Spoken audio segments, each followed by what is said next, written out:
Então, boa noite a você também que nos acompanha aqui pelo canal da igreja no YouTube. Você sempre fica o convite para que você venha aqui conhecer a nossa igreja, a Igreja Presbiteriana, aqui em Nova Granada.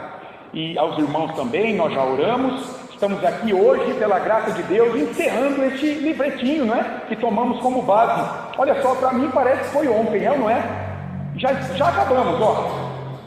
Perto aí de 150 páginas já foram vencidas aqui por nós. Estamos hoje nessa 8ª aula, encerrando então esse livro tão precioso do profeta Malaquias, onde temos aprendido como cultuar a Deus de maneira agradável, pensando no que Deus trouxe por meio de Malaquias para admoestar, para advertir, para instruir também e consolar o seu povo, porque havia muitos salvos aqui nestes dias de Malaquias.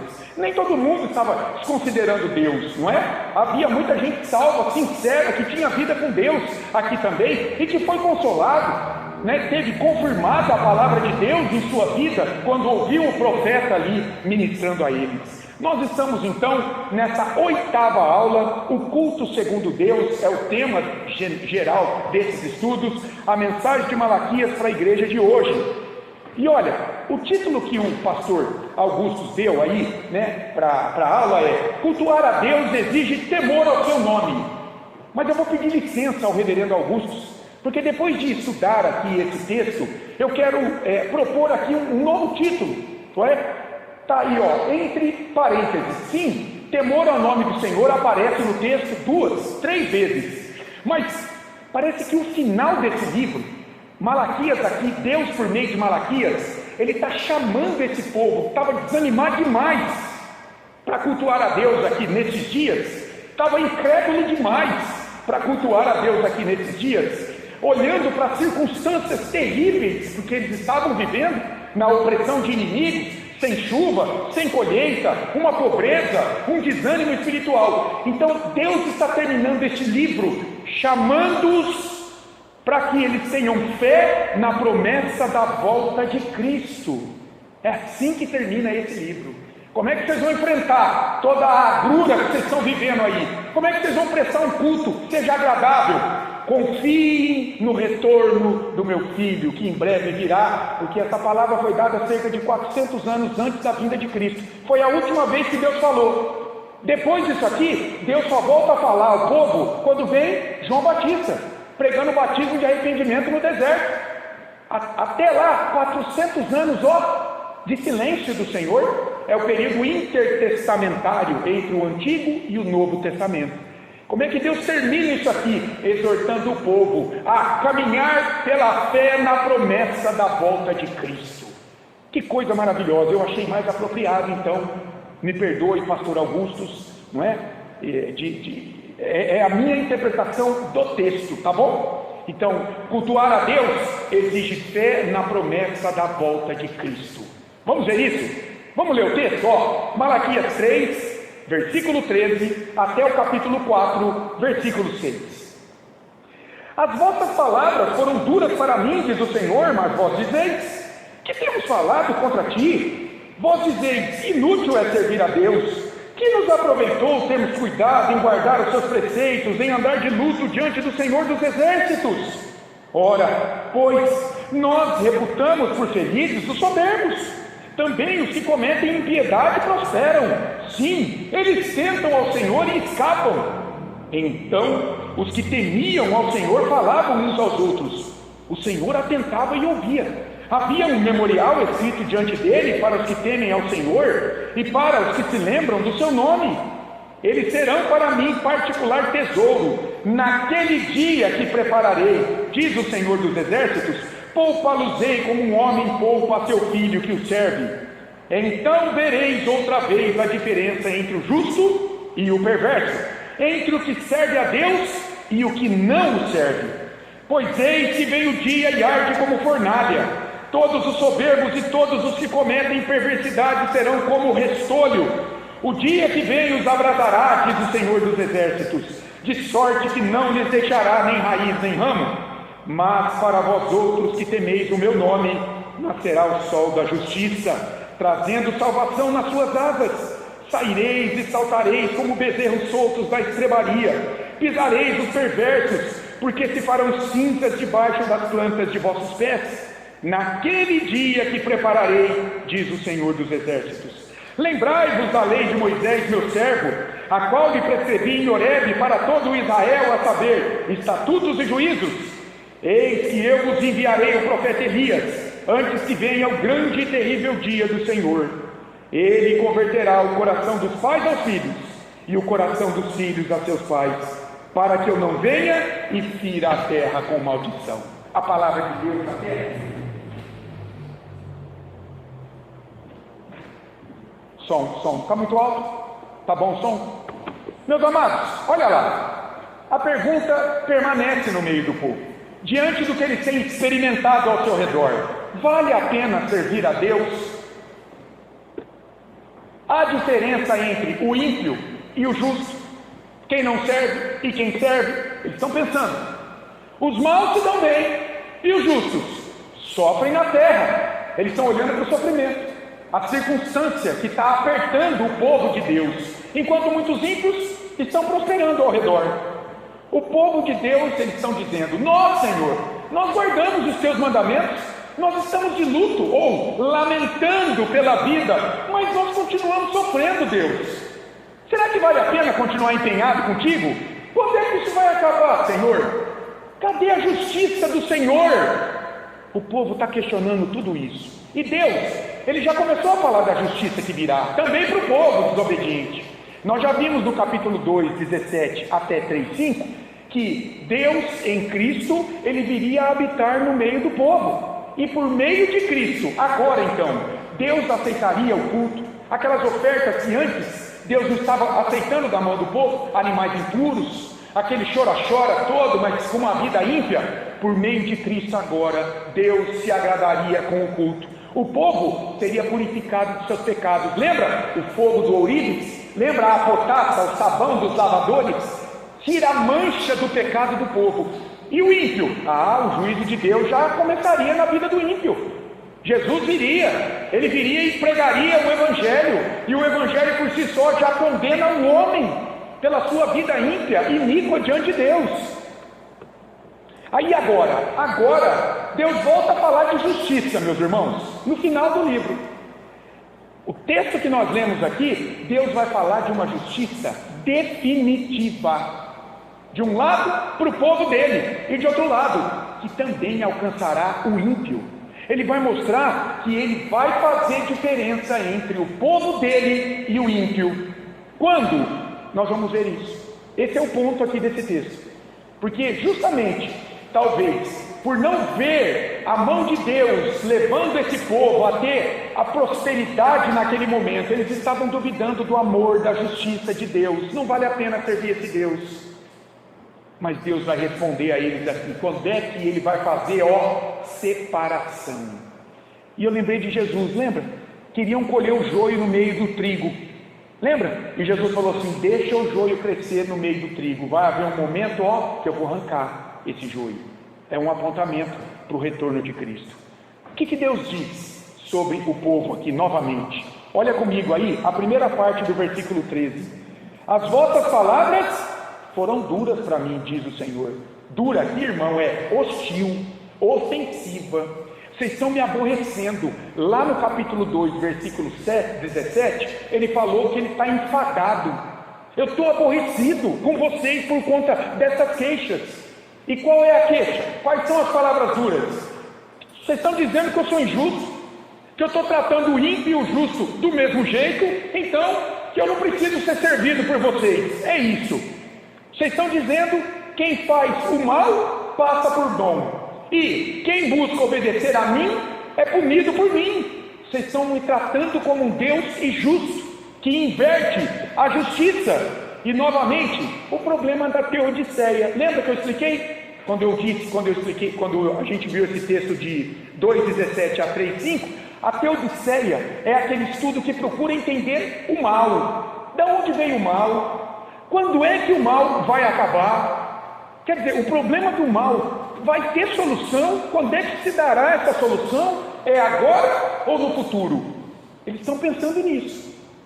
Eles querem desfrutar de uma vida boa, agora, não no futuro. E Deus vai trazer algo diferente para eles. Qual é o questionamento do povo diante disso que eles estão falando para Deus? Olha a segunda parte do versículo 13. Mas vós dizeis: que temos falado contra ti? Olha só, gente, que temos falado contra ti, ó Deus? Cadê as palavras duras? Em que te enfadamos? Eles já tinham falado para Deus no capítulo 2, 17. Em que te roubamos? No capítulo 3, versículo 8. Em que o Senhor nos tem amado, Deus? Olha a nossa vida. Capítulo 1, versículo 2. Em que desprezamos nós o teu nome? Nós não estamos dando honra ao Senhor? Como? Capítulo 1, versículo 6. Em que profanamos tua mesa, oferecendo animais imundos, Senhor? Capítulo 1, versículo 7. Novamente, cinismo do povo. Por que esse povo agia assim? Tem uma explicação, meus irmãos. Por que há cinismo? O cinismo busca esconder o verdadeiro problema moral do coração humano.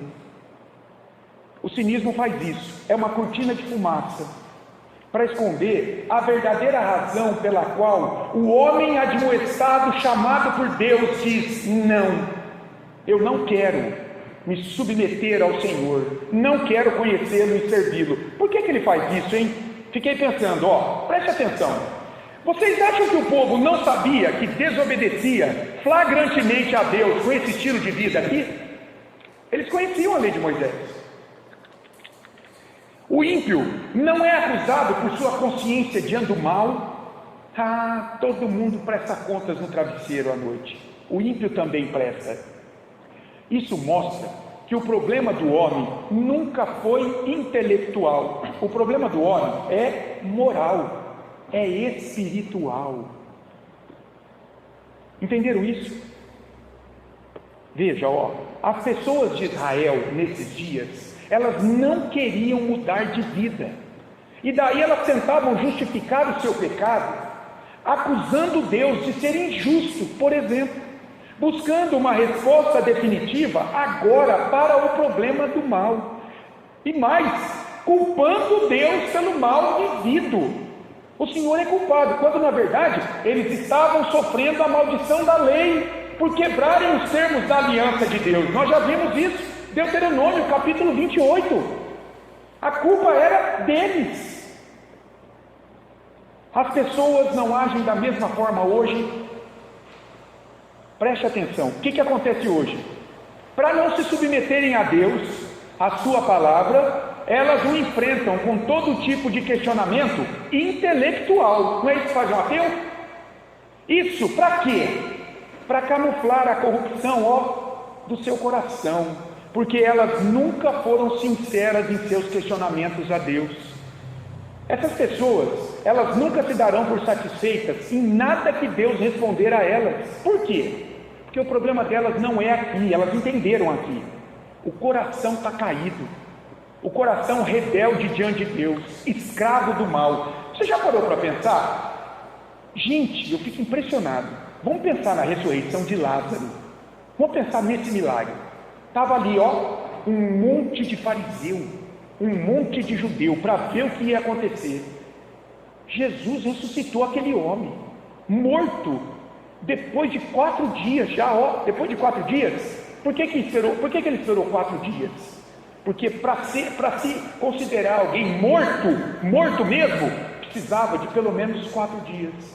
Então, Lázaro estava morto, ele estava morto, não tinha jeito mais dele estar, não era uma letargia, como muitos vão dizer. Ele teve uma síncope, desmaiou e depois levantou. Não, 4 dias ele estava morto.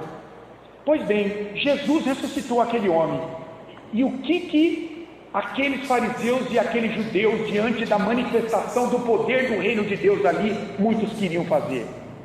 Além de matar Jesus, queriam matar até Lázaro, porque pelo testemunho de ressurreição de Lázaro, muitos estavam se convertendo.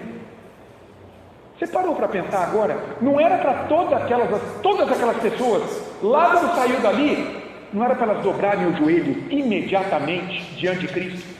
Eu fico pensando ali, o que eu faria ali?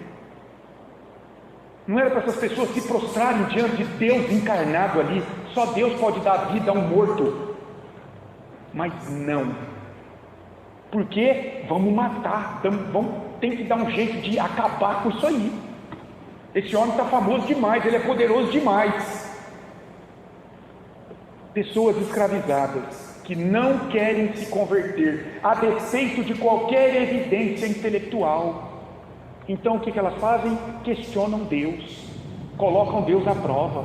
O que o povo nos dias de Malaquias estava fazendo com Deus.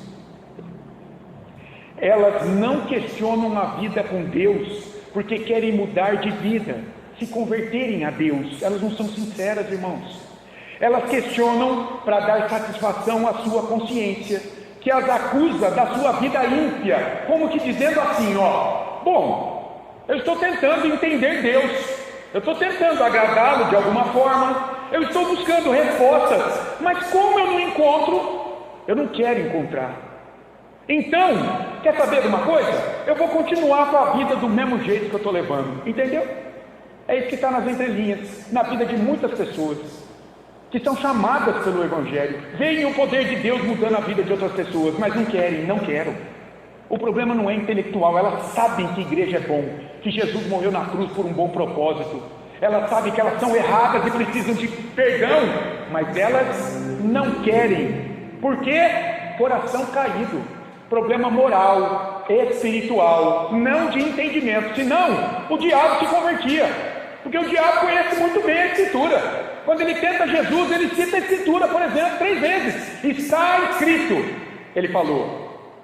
E os ateus, que mergulham de cabeça aqui para tentar entender Deus e tudo as doutrinas, chegam no final da vida duros, igual um poste de cimento. Por quê? Porque o problema não é intelectual. Eles entenderam muita coisa aqui, mas não desceu para o coração. O Espírito Santo não trocou o coração de pedra e não deu um coração de carne. Estava acontecendo com muita gente aqui, por isso eles questionavam Deus, do jeito que eles estão questionando aqui. Veja, não é pecado buscar respostas de Deus, não é, desde que você queira ouvir a resposta dele, e mudar de vida na direção da resposta dele. Porque muitos só querem ser pacificados em seu coração com a resposta que eles mesmos já deram aos seus questionamentos. E eu pensei num exemplo para ilustrar isso aqui para você. Pessoas que não são sinceras, elas já decidiram o que elas vão fazer. Olha só, alguém descontente com seu cônjuge começa a perguntar a Deus se deve lutar pelo casamento, se deve prosseguir junto, quando ele já decidiu no seu coração se separar. Aí ele vai para a igreja, ele fala com o pastor, mas ele só vai ouvir o quê? Aquilo que dá força ao que ele já decidiu no coração. Então ele sai procurando novas profecias. Olha o perigo que é isso. A pessoa vai para a igreja para ouvir uma palavra. Alguns lugares é assim, eu vou buscar a palavra hoje, eles falam. O que é esse buscar a palavra em muitas denominações? Não é meditar na Escritura para ver o que Deus revelou aqui. É esperar uma revelação de algum irmão ali falando, Deus falou hoje à noite um negócio sobre você. Eu ouvi um sonhozinho sobre isso aí. Que terrível é isso, irmãos.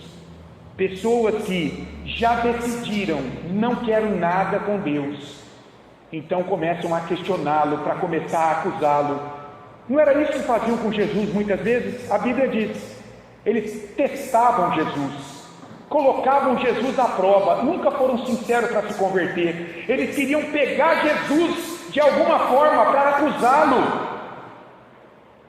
Olha que coisa, muitas pessoas nos dias de Malaquias acusavam Deus, eram cínicos nessa base de entendimento. Veja, nada que Deus disser vai dissuadir essa pessoa, por exemplo, que já decidiu se separar da sua esposa, a esposa que já decidiu separar do marido. Ela não quer ouvir nada de Deus, ela já decidiu. Então não é uma busca sincera pela resposta de Deus. Esses homens e mulheres não estavam sinceramente questionando Deus, não, eles queriam uma forma para acusarem o Senhor de falta de amor com eles, falta de cuidado com eles, para que eles continuassem a viver a vida ímpia deles.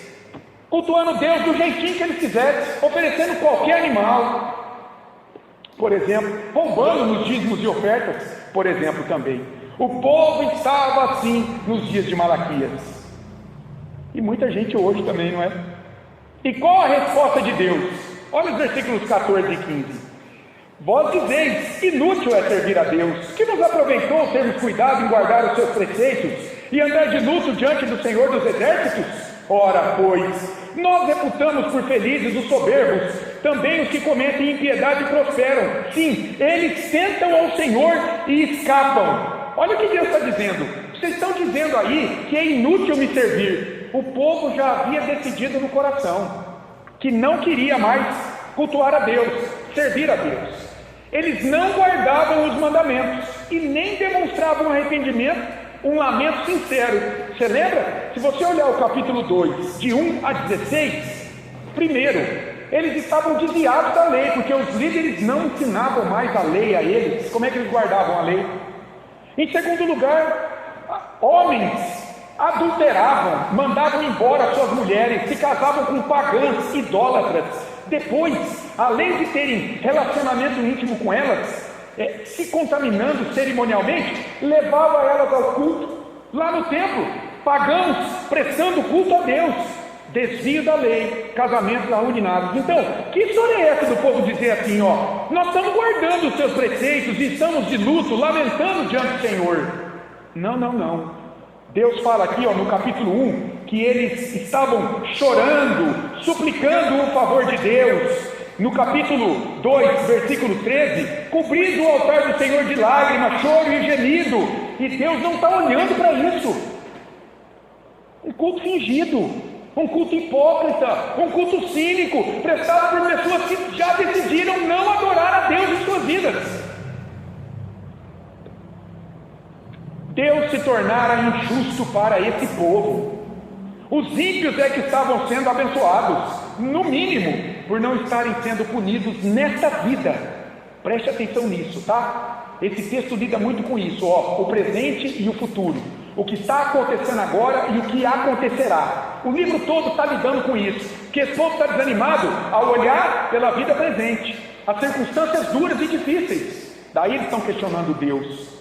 Eu não tenho isso, o Senhor não me ama. O Senhor não me deu aquilo, falou que ia dar, não quero mais servir o Senhor. E por aí vai. Justiça, amor e fidelidade de Deus aos termos da aliança estavam sendo colocados em xeque pelo povo. Olha que interessante, Deus era réu no tribunal humano. Meus irmãos, que coisa séria isso. Deus, o Deus Todo-Poderoso, foi colocado no banco dos réus por esse povo. E hoje, Deus ainda é réu em muitos lugares, sendo questionado por pessoas que são insinceras nas suas perguntas e questionamentos de busca, porque elas não querem se converter a Deus. Vocês entenderam? Esse é o ponto aqui, desse texto de Malaquias. Agora, olha só, note a cegueira espiritual desse povo cínico, porque eles queriam ser abençoados nos termos da aliança, mas trazendo animais impuros ao culto, roubando nos dízimos e ofertas, abandonando a esposa, se casando com pagãs idólatras. Que tipo de bênção é essa que eles queriam desse Deus? Vivendo uma vida ímpia. Depois eles choravam, vestiam um pano de saco, clamavam diante do altar por bênção, mas a vida imoral prosseguia, sendo o nome de Deus desconsiderado por eles em seus dias. Que povo descarado, irmãos. Você consegue perceber isso? Lendo, olhando por todo o livro e agora vendo esse capítulo final. Que povo descarado diante de Deus, cego para sua própria conduta iníqua. Deus os amava, porque os escolhera como seu povo. Está lá no capítulo 1. Deus era fiel às suas promessas de bênção. Por isso esse povo não foi destruído. Por quê? Porque Deus não muda. E muitos dentre o povo percebiam esse amor, essa fidelidade de Deus, mesmo enfrentando as provações, as aflições da vida. Isso mostra, meus amados, olha só que interessante, os eleitos sempre enxergarão Deus cuidando deles em meio às dores. Aquele que foi chamado para pertencer a Cristo, sempre verá o cuidado amoroso e fiel desse Deus Todo-Poderoso, reinando sobre as dores deles. Por quê? Porque eles não vivem pelo que eles enxergam, eles vivem pela fé. Agora, os convencidos da religião culparão Deus por seus infortúnios. Por quê? Porque eles medem o amor e a fidelidade de Deus pelas bênçãos materiais dessa vida apenas. Entenderam? Não tem vida boa? Eu não tenho fé. Muita gente vai dizer: você tem que confessar pecado, por isso que Deus não te abençoa. Deus não está com você. Olha como é que está a tua vida. Rapaz, você está sem emprego faz quanto tempo? Rapaz, você está lutando com essa doença faz quanto tempo? Rapaz, esse casamento não decola. É porque Deus não está com você. Isso não é bíblico, irmãos. Você está medindo o poder, o amor, a fidelidade, as bênçãos de Deus pelas circunstâncias terrenas. E a promessa de glória é lá na frente. É pela fé. E o Espírito Santo te leva, essa força que habita em você, mas que diante da dor supera você, as suas fraquezas. Ele te leva a perseverar e a olhar para a tua recompensa, lá. Percebe? Se esse povo tivesse confiado nas promessas de Deus, de que o Messias viria, está aqui a promessa que ele vai vir, trazendo o sol da justiça, a salvação. Fiquem firmes no meio da dor, eu estou com vocês. A história teria sido diferente aqui. Mas eles mediram o amor de Deus pelas circunstâncias. Olha que perigo isso, irmãos. A resposta divina é que haverá um dia. Está vendo que dia eu pus com D maiúsculo aí? Porque é um dia especial, preparado por Deus, em que, sim, Ele julgará o mundo, os ímpios, e fará toda a justiça, que o povo quer ver agora. A gente é assim, não é? Senhor, eu quero ver meu inimigo fuzilado hoje. Calma. Deus está vendo. Os olhos de Deus percorrem toda a terra para retribuir aos homens segundo as suas obras, mas nós não sabemos se vai ser agora. Esse foi o problema do povo impaciente. Naquele dia a justiça será manifesta, e você verá os teus inimigos um a um serem derrotados, mas vindo de Deus, porque a mim me pertence a vingança, diz o Senhor, eu retribuirei. O que nos basta? Confiar em Deus, seguir confiando, vivendo pela fé. Naquele dia o seu povo verá a diferença, meus irmãos, entre quem serviu a Deus e quem não serviu. O povo queria ver nos dias deles. Verá o mal aniquilado e o ímpio julgado por todas as suas maldades. Deus está dizendo aqui, naquele dia. Mas enquanto esse dia não chega, o justo viverá pela fé na providência de Deus. Inclusive, diante da prosperidade do ímpio, da presença do mal ao seu redor, das injustiças dessa vida, que parecem não ser vistas e nem comidas por Deus. Não é assim que a gente pensa muitas vezes? Senhor, eu estou aqui. Olha o salmista no Salmo 73, 37 também. Eu estou aqui empenhado contigo, estou vendo o ímpio prosperar. No final, Deus leva o salmista a ver o final da vida dos dois. O Senhor caminha aqui comigo no meio das dores, depois o Senhor me recebe na glória pela mão. E esse aqui será fulminado pelo fogo. A Bíblia toda sempre está revelando isso, meus irmãos.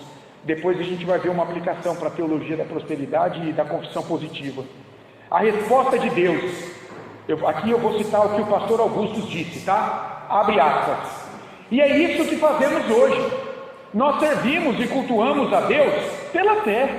Mesmo que o nosso culto e serviço a Deus e a aceitação disso por parte dele pareçam não ter reflexo em nosso dia a dia, não fazer diferença entre nós e os pagãos que adoram outros deuses e inventam outras religiões, mas nós o adoramos em esperança. E Paulo vai dizer que a esperança que se vê não é esperança.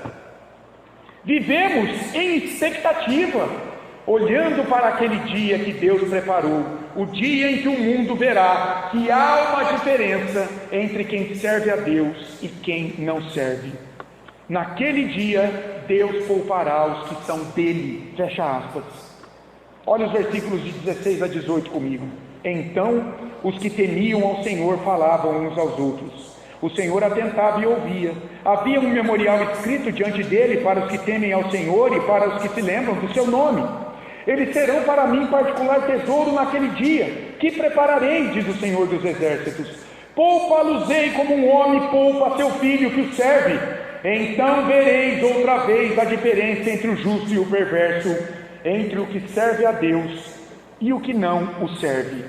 Olha o que diz o versículo 16, que interessante. Olha aí, está vendo quando fala assim, então os que temiam ao Senhor falavam uns aos outros. Quem são esses aqui? Então os que temiam ao Senhor falavam uns aos outros. Os estudiosos vão dizer que havia um grupo dentre o povo murmurão, que ao ouvir o povo dizendo palavras duras a Deus, o que aconteceu com eles? Eles temeram, eles se arrependeram, eles se voltaram para Deus. Quem sabe, com mais oração, admoestação aos demais, incrédulos ainda. O que vocês estão fazendo? Consagração de vida a Deus. Não se sabe o que eles disseram, mas eles manifestaram um comportamento que agradou ao Senhor. Diz o texto aí, o Senhor atentava e ouvia. O Senhor os ouviu. E olha que lindo, porque Deus marcou isso num memorial. Memorial aí, é um rolo de lembrança. Ou seja, o Senhor anotou a fé deste grupo que temeu, se arrependeu, essa fé sincera deste grupo de judeus, para que eles recebessem a recompensa naquele dia preparado, onde eles seriam poupados como um pai poupa, preserva a integridade do filho. Que coisa linda, irmão. Vocês entenderam o que aconteceu? Lá em Apocalipse 20, versículo 12, dia do juízo final, serão abertos livros, está escrito lá, o livro da vida. Quem é que está escrito neste livro da vida? Aqueles que foram anotados com o sangue do Cordeiro, os salvos, os que serão poupados como um pai poupa o filho no dia do juízo. Estará lá naquele livro, naquele rolo, um rolo de lembrança que é para Deus não se esquecer, aqueles que foram salvos em Cristo. E um outro livro, o livro das obras. Deus tem todas as obras humanas marcadas em outro livro, que não é o da vida ou do Cordeiro, é o livro das obras. Alguém é salvo pelas obras desse livro? Não. Então aqui Deus está dizendo para este grupo de judeus que se arrependeram: eu vou marcar o nome de vocês no livro da vida como um memorial, para que eu não me esqueça de dar o galardão, de salvá-los, de poupá-los da destruição lá naquele dia. Guardem isso. Presente e futuro estão trabalhando juntos aqui. Lá, o povo de Deus, lavado pelo sangue de Cristo, será poupado do castigo no dia do juízo final. Mas que castigo será esse? A Bíblia fala da condenação do ímpio, do castigo dos perversos, com um fogo que arde e não se apaga, um verme que não perde a fome. Você já leu textos assim, não leu? Fogo. O fogo aponta para quê aqui na Bíblia? Sim, muitas vezes ele é figura do Espírito Santo, mas olhando para esse contexto aqui de condenação, o fogo aponta para quê? Para dor. Lembra Lázaro e o rico? Lázaro no seio de Abraão e o rico nas chamas lá, no inferno, sofrendo. Pai Abraão, manda Lázaro molhar a ponta do dedo na água e pôr na minha língua, porque eu estou num fogo, numa chama. Então o fogo aqui é destruição total, como o restolho. Está vendo que aí no versículo 1 do capítulo 4, diz que os que cometem perversidade serão como o restolho. Restolho, irmão, é palha. Você já viu a palha queimar? Nossa! Você bota fogo num monte de palha, demora? Fica alguma coisa depois? Só cinza. Isso aponta para destruição total. Eles serão queimados totalmente. E uma árvore, né? Tem uma outra figura aí, né? Uma árvore aí, que é arrancada desde a raiz. Uma árvore que é arrancada desde a raiz. Ela nasce de novo? Foi destruída totalmente. São figuras aqui para a destruição total do ímpio naquele dia. Esse será o destino do ímpio no dia D. Destruição total, combustível para o fogo do inferno. Mas e o povo de Deus? O que vai acontecer com os que pertencem a Deus? Versículos 2 e 3. Vamos ler todos juntos?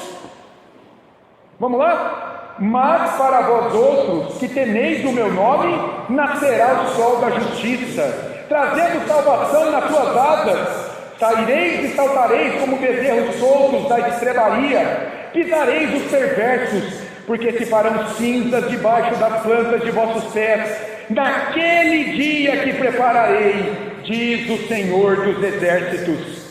3 coisas vai acontecer naquele dia para o povo de Deus. Primeiro, Deus trará a justiça, consumando a salvação do seu povo, ao dissipar as trevas do meio dos quais eles vivem os seus dias, do mesmo modo como os raios de sol no horizonte dissipam as trevas da noite ao amanhecer. Uma linguagem poética linda. Você já viu um amanhecer? Vem lá, ó, o sol nascendo. Fui viajar outro dia de moto e saí às 4 da manhã. Quando deu 5 e pouquinho, começou a raiar o sol. Que coisa linda. Estava tudo escuro assim no horizonte. De repente, algo brilhando, meio laranjado, começou a subir. E o dia foi clareando, e as estrelas foram perdendo o brilho diante daquele sol poderoso, que aqui é uma figura para Cristo vindo, trazendo essa luz que dissipa as trevas, no meio das quais eu e você vivemos hoje, neste mundo caído. Mas naquele dia, o sol da justiça nascerá, naquele dia em que o ímpio será condenado, e não haverá mais dor, aflição e sofrimento em nossas vidas, dissipando todas as trevas nas quais nós vivemos hoje. Mas lá naquele dia, em segundo lugar, haverá alegria imensa, meus caros. Nós não vamos compreender o que vai ser aquilo. Vai ser uma alegria como aqui a figura é de um bezerro que é libertado de um curral. E os estudiosos dizem assim: um curral costuma ser frio e úmido. É escuro, frio e úmido.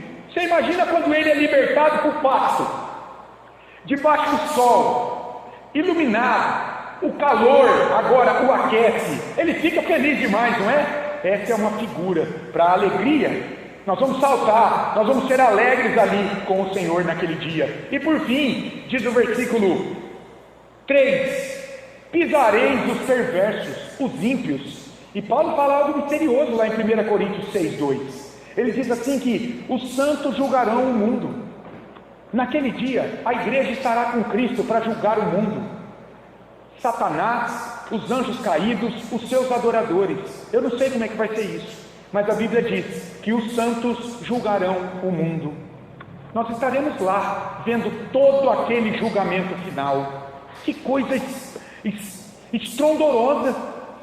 Hoje, quantos desonram o nome de Deus, zombam dos crentes, desmerecem a igreja de Cristo, perseguem-na implacavelmente, mas naquele dia do julgamento final, tudo será esclarecido e o castigo virá sem que ninguém possa escapar, porque Hebreus diz que o nosso Deus é fogo consumidor. É fogo consumidor. Até esse dia do julgamento final, aqui Malaquias vai terminar. De que maneira a igreja deve se comportar? Eu e você, até esse dia chegar, como é que nós vamos viver aqui? Primeiro, lembrando-se da lei de Deus. Olha o versículo 4: lembrai-vos da lei de Moisés, meu servo. Aqui é um imperativo, é uma ordem, a qual lhe prescrevi em Horebe para todo Israel, a saber, estatutos e juízos. E aqui eu vou citar novamente o que o Augusto disse, abre aspas: lembre-se da aliança. O que significa então lembrar da lei? É lembrar da lei para ser salvo? Não. É lembrar da lei para responder em obediência, grato pelas promessas, porque o Messias cumpriu a lei para que nós fôssemos salvos. Lembre-se da aliança, do compromisso que vocês assumiram comigo, selado no sangue precioso, no sangue de Jesus, prefigurado na lei por Moisés, por meio dos sacrifícios. Fecha aspas. Vida de consagração a Deus em resposta pela salvação recebida. Para isso que serve a lei. Ela retém a ânsia do pecado, porque a gente vai ler a Escritura e a gente não tem mais prazer em praticar aquilo que a lei condena. Ela nos conduz a Cristo, que cumpriu a lei por nós. É esse o sentido de lembrar da lei até o retorno de Cristo. Pode falar. A lei nos salva, mas nos salva pela lei. Por quê? Porque ela é evidência de se você foi salvo ou não. Não é que ela vai te salvar, mas se você foi salvo, você vai lutar para cumpri-la, como resposta de gratidão pela salvação. Ah, que prazer, irmãos! A gente agora conhecer a vontade de Deus e buscar obedecê-la. Cristo nos salvou. Veja, isso é importante. Quando Deus nos salva, nós não nos tornamos justos, perfeitos, como que cumprindo a lei por nós. A justiça de Cristo é atribuída a nós de maneira gratuita. É a justiça dele, entendeu? Então nós podemos dizer que nós somos justos em Cristo. Você não se tornou perfeito diante de Deus, você continua pecador, mas você não é mais condenado pela lei, pela justiça da lei. Por quê? Porque Deus, de maneira graciosa, imputou a justiça de Cristo a você. Justiça atribuída. Deus agora nos declara justos. Ele não nos torna justos em nós. Entendeu? Deus faz uma declaração do Juarez. Juarez, porque eu te uni ao meu filho, eu atribuí a justiça do meu filho a você. Eu te declaro justo diante de mim. É muito diferente de Deus dizer assim: agora você é justo diante de mim. Como que Cristo não tivesse mais nada a ver com a tua vida. Não. Entenderam isso? Então, um salvo tem prazer agora em responder a essa justiça atribuída de Cristo a ele por graça, buscando conhecer e obedecer a lei. É claro, alguém que diz, eu fui salvo, mas não está nem aí para um padrão de moralidade santa segundo a lei, nunca foi salvo. Como é que ele pode ter a habitação do Espírito Santo e ter prazer em quebrar o tempo todo isso aqui? Não dá. Mas além de olharem para trás, Malaquias está dizendo da parte de Deus, para a lei dada lá no Sinai, olha que legal, olhem para frente também, ele está dizendo. Como assim? Para a promessa de que eu enviarei um mensageiro, Deus está falando, que preparará a minha vinda para o meio de vocês. Lembra? Capítulo 3, versículo 1, nós já estudamos isso aqui. Eu vou enviar um mensageiro que vai preparar a minha vinda, Deus está dizendo. Olha os versículos 5 e 6. Eis que eu vos enviarei o profeta Elias, antes que venha o grande e terrível dia do Senhor. Ele converterá o coração dos pais aos filhos, e o coração dos filhos a seus pais, para que eu não venha e fira a terra com maldição. E fica a pergunta, quem é o profeta Elias nesse texto, hein? Quem vocês acham que é? Isso! Fizeram a lição de casa, hein? E Jesus interpreta isso aqui. Irmãos, que segurança nós temos, não é? Jesus Cristo falou, quem é o Elias aqui? Lá em Mateus 17, de 12 a 13. Jesus diz claramente, Elias já veio e vocês o rejeitaram. Está falando para os fariseus. E o povo entendeu que ele estava falando de João Batista. Ele é o mensageiro do capítulo 3, versículo 1, que vem preparar o caminho para o próprio Deus entrar na nossa história, que é o Deus Filho que se encarnou. Jesus entrou na nossa história, assumiu a nossa natureza, sofreu a nossa morte. Elias foi... Por que Elias, hein? Por que é usado o profeta Elias aqui e não outro profeta? Porque, irmãos, Elias foi o profeta mais poderoso do Antigo Testamento. Ele é uma espécie de representante dos profetas. É por isso que no Monte da Transfiguração, quem é que aparece com Jesus? Moisés representa a lei, e Elias, os profetas. É por isso que ele aparece lá. Elias, nos dias dele, restaurou o culto. Por quê? Os dias dele foram terríveis. Acabe, o rei de Israel, se casou com Jezabel, uma rainha pagã idólatra que cultuava Baal, demônio. Esse homem Acabe, ele se casou com essa mulher e começou a seguir também. Elias foi confrontá-lo. subiu ao céu em um redemoinho, não provando a morte. Elias, fiquei pensando, é figura para um profeta poderoso, consagrado a Deus em tempos de escuridão espiritual do povo, como foi nos dias de Acabe, governando Israel, mas adorando Baal. Um tempo de escuridão espiritual. O povo se corrompeu, muitos se corromperam com os adoradores de Baal, muitos de Israel.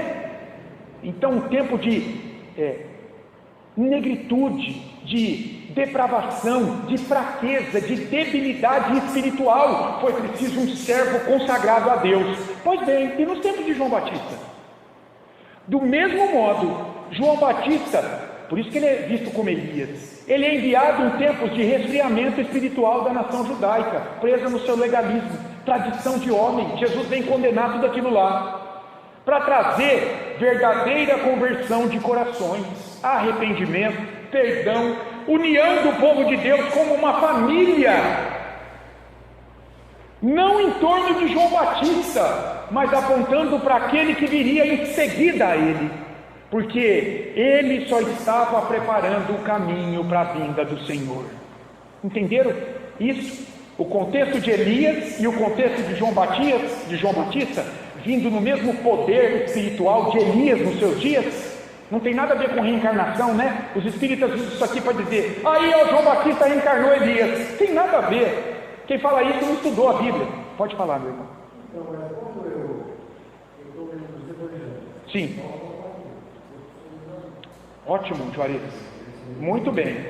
Então, quando eu entrei muito bem que era João Batista. Aí veio O final aqui. aqui, aí eu pego uma Sim.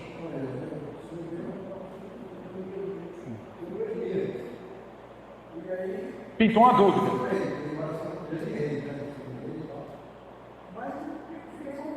Sim. Ó, depois você medite em Mateus 17, de 12 a 13. Abra em Mateus.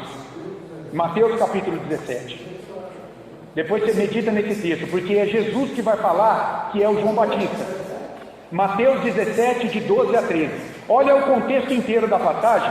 12 e 13 é só o resumo, mas olha o contexto inteiro, tá? Você vai entender, viu, Juarez? Vai ficar claro, viu? Fique tranquilo, essa tua dúvida é a dúvida de muitos, viu, meu irmão? É estranho mesmo, não é, gente? A gente lê aqui e fala, mas como assim? É por isso que os espíritas adoram esse texto. Eles vão dizer, João Batista é Elias. E veja, o próprio João Batista, inquirido, ele falou que não era Elias. O próprio João Batista tem um texto no Novo Testamento que ele fala, eu não sou Elias. Eu não sou no Elias, eu venho no poder dele, no Espírito Santo que atuou em Elias nos seus dias, para conter aquele esfriamento espiritual. Eu venho agora da mesma forma, anunciando aquele que viria, que é Jesus Cristo. Pode falar, meu irmão. Mateus 17, de 12 a 13. Isso, depois você medita no contexto. Você quer ler?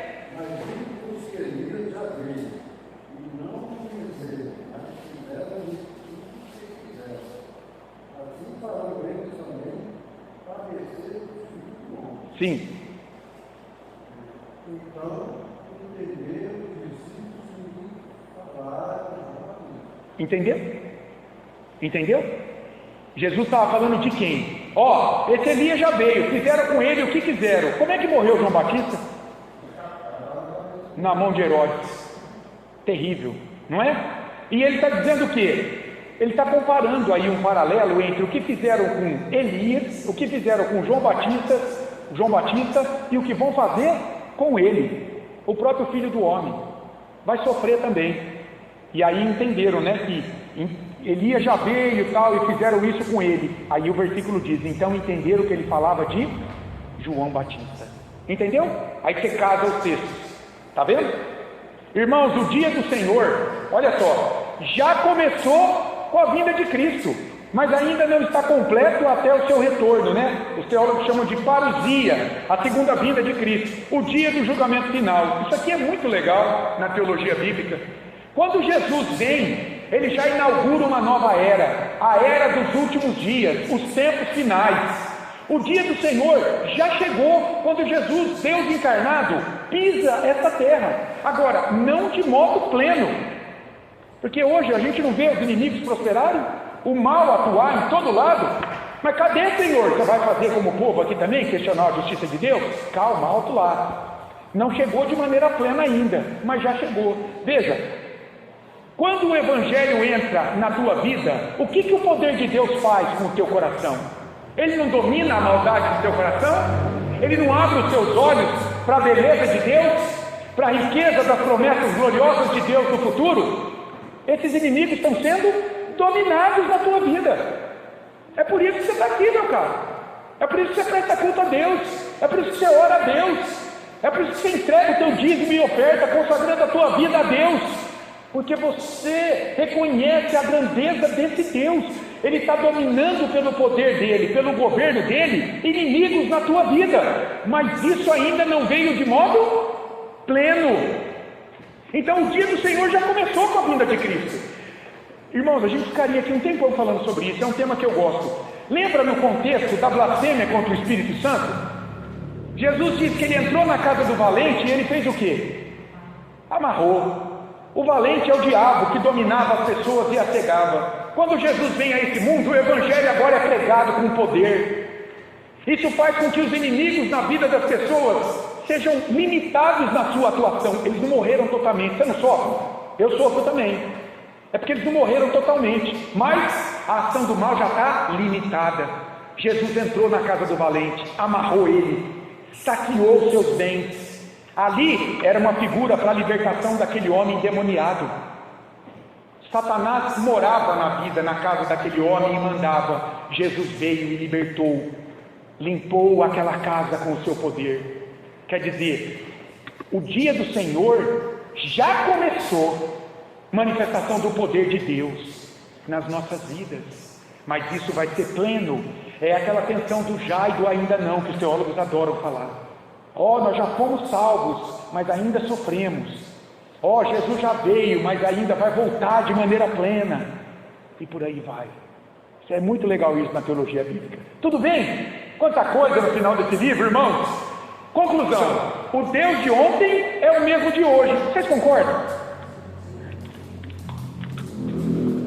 Então, a pergunta: vale a pena servir a Deus?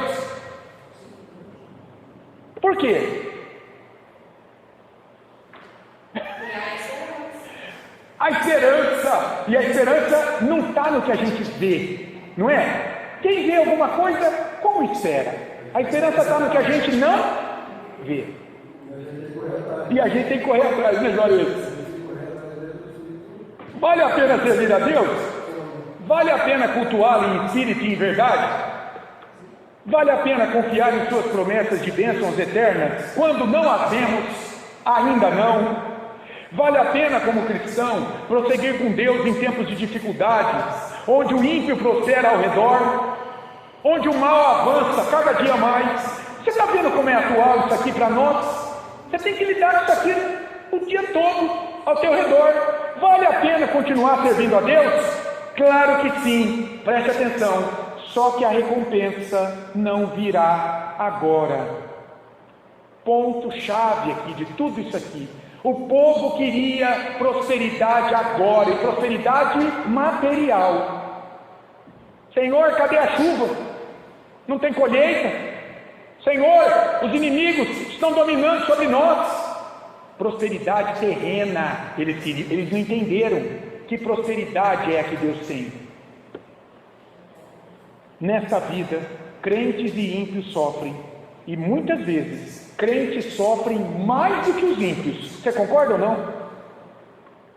Onde haverá o ajuste de contas entre o empenho do crente em servir a Cristo neste mundo de dor, muitas vezes passando necessidades, e o conforto do ímpio, prosperando em sua vida maligna tantas vezes? Onde é que vão acertar as contas?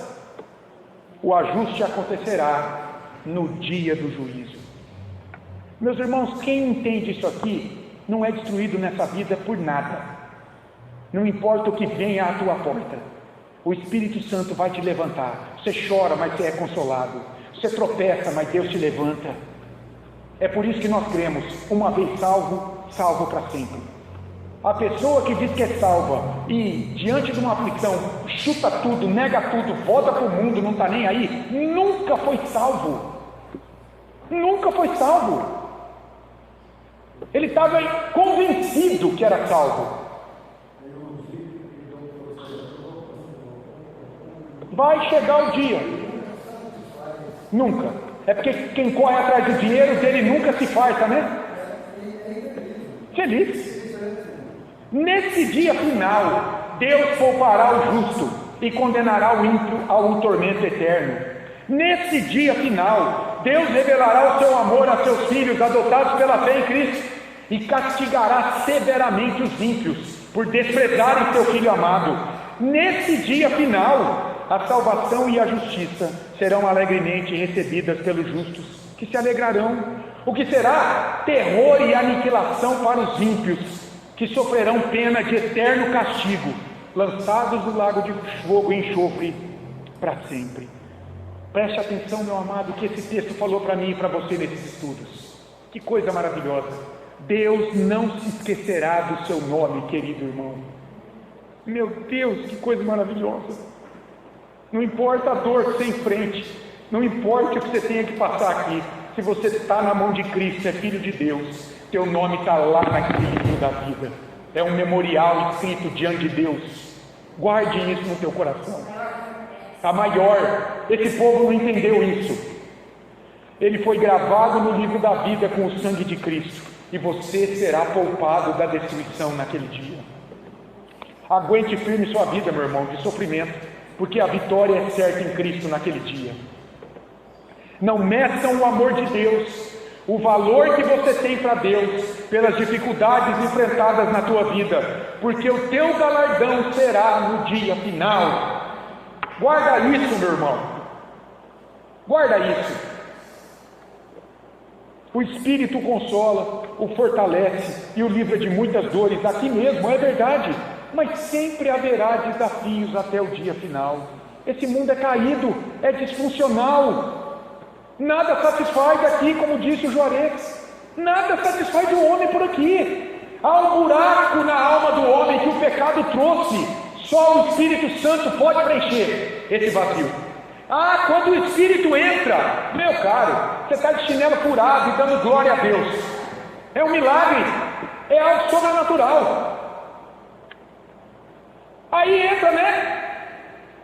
A proposta da tal da teologia da prosperidade, da teologia da confissão positiva. Teologia da prosperidade. Não. Deus está aí para realizar os seus sonhos. Não, você é cabeça, não é causa. Não, você não pode ficar doente. Não, você não pode ficar pobre. Não, nada disso. Você é vitorioso aqui nessa vida.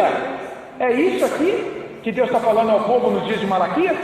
Que eles são vitoriosos nessa vida? Olha o que eles estavam sofrendo. Mas havia um povo que tinha um memorial escrito diante de Deus, mesmo no meio do sofrimento, penando, oprimido, sem colheita, sem casa, muitas vezes sem família, estava firme com o Senhor. E a teologia da confissão positiva, sabe o que defende essa teologia? Que a palavra, juntamente com a fé, pode criar realidade. Então é o famoso, eu declaro, eu tenho fé, então eu declaro que não vou ficar pobre. Eu declaro que a minha empresa vai ser vencedora. Eu declaro que Deus vai curar essa doença. E se Ele não curar? Ele deixou de ser Deus? Ele deixou de ser bom? Alguém considera a vontade soberana de Deus no eu declaro, eu decreto a cura, eu decreto prosperidade, eu decreto isso, eu decreto aquilo? Escuta, nós cremos que soberano é Deus e não o homem. São os planos de Deus mais altos do que os dos homens. Os seus pensamentos são maiores do que os nossos. Alguém leva em consideração a vontade soberana de Deus quando declara algo? Cuidado, não há problema você orar pela cura, mas sempre pensando o seguinte: se Deus quiser, vai curar. Se Deus não quiser, Ele vai levar e Ele vai consolar. Se é crente, o Espírito Santo vai estar consolando todo mundo ali, em meio àquela situação. Só para dar um exemplo. Se Deus quiser, você prospera no trabalho. Louvado seja Deus quando tem crente rico por aí. Graças a Deus por isso. Deus está dando prosperidade. Mas e o crente simples, humilde, que está trabalhando honestamente e lutando no dia a dia? Ele não está salvo? Ele não caminha com Deus? Ele não tem fé salvadora? Para essas teologias aqui, ó, você está sendo questionado, meu caro, diante disso aqui. Tanto a confissão positiva quanto a da prosperidade. Está faltando alguma coisa aí na tua vida. Por quê? Porque medem o amor e o poder de Deus pelas circunstâncias, por bênçãos terrenas, materiais. Você entendeu o que aconteceu nesse livro?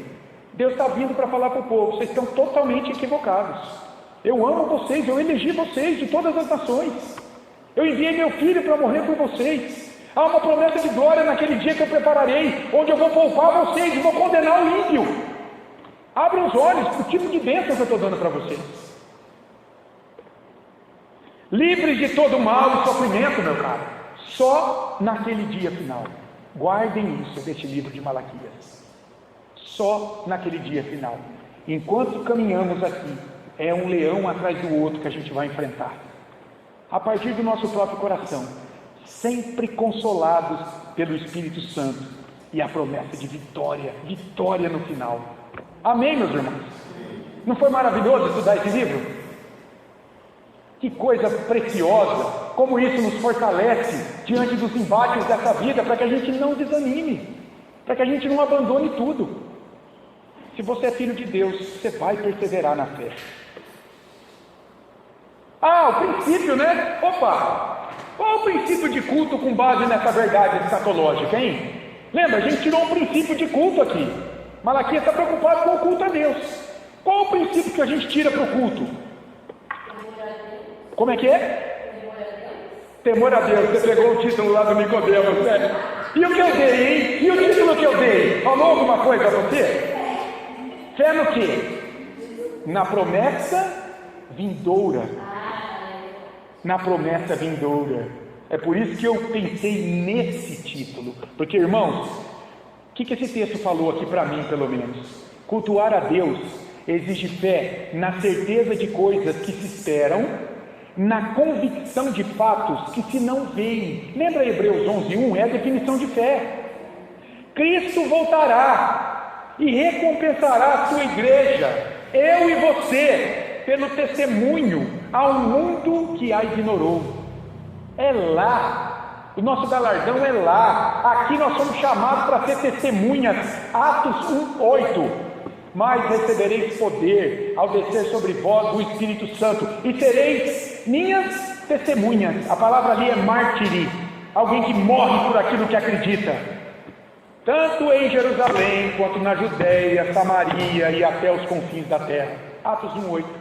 Aqui nós somos chamados para ser mártires de Cristo, testemunhas, para receber o galardão, a recompensa lá. Cultuar a Deus exige fé na promessa da volta de Cristo. Fé na promessa da volta de Cristo. E não venha para o culto porque sua vida está boa ou ruim, mas porque Deus prometeu que, a despeito das condições da sua vida, um dia tudo será recompensado em Cristo Jesus. Este é o final deste livro que eu quero deixar para vocês. Tá bom? Vamos orar mais uma vez? Eu vou pedir para o nosso irmão Leandro. Leandro, olha aqui, meu irmão. Encerrando aqui esse momento de estudo, por gentileza. Olha aqui para que o pessoal que pode participar aqui online possa ouvir também. Vamos orar com o nosso irmão Leandro? Depois tem uma pequena confraternização ali, não é? Um bolinho. Obrigado a Deus, Pai. Graças a Deus por esses estudos. Todos eles com conhecimentos, sabedoria, através, primeiramente, da tua palavra. Obrigado. Que é a palavra de fé, que nós estudamos aqui. Obrigado, Deus. Mediante a isso, o estudo do pastor Rogério, a meditação do livro do reverendo Nicodemo. Obrigado. Nós vamos usar tudo que aprendemos. Obrigado. Sabemos que só há um caminho, que é a fé, mediante o Cristo. Não há outro caminho. É verdade. Nós somos gratos e dividimos em nome de Jesus Cristo de Nazaré. Nos ajuda, Senhor, cuidar tudo que aprendemos. Amém. Nos ajuda, Pai. Pai, também não somos sós, Senhor, porque todos os ensinamentos que fazem lembrar, Senhor, aqueles, Senhor, tanto próximos, Senhor, quanto distantes, estão, Senhor, na tua presença, Senhor. Eu, Senhor, tenho, Pai, ainda não Deus, Deus, essa Amém. porque eu tenho uma frase de Jesus, é que o caminho para aquele que não